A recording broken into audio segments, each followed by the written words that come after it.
Unraveling, waste of time, a guide to understanding and using the phrase.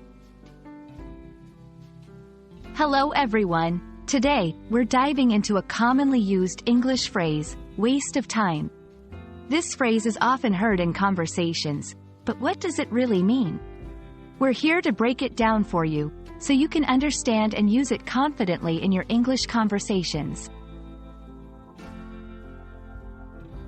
Waste of time is a phrase used to describe an activity or action that does not yield meaningful or valuable results.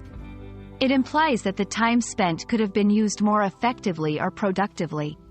It's often used in a context where someone feels that their time could have been better spent on other activities. To better understand the phrase, let's look at some examples. 1. Studying irrelevant information.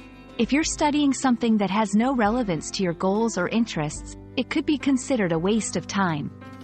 2. Unproductive meetings. Attending meetings that don't achieve anything can also be seen as a waste of time.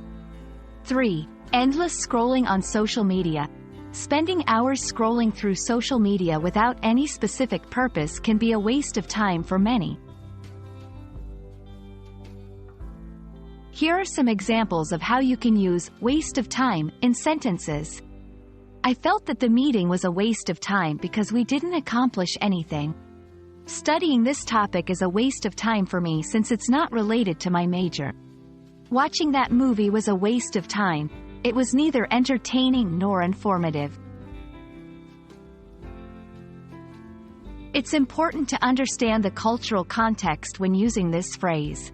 In some cultures, saying that something is a waste of time can be seen as rude or dismissive. It's always good to be mindful of how your words might be perceived by others, especially in a professional or formal setting.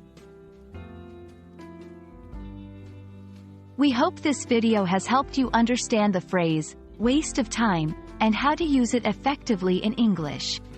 Remember, language is not just about words but also about context and culture. Happy learning, and see you in our next video.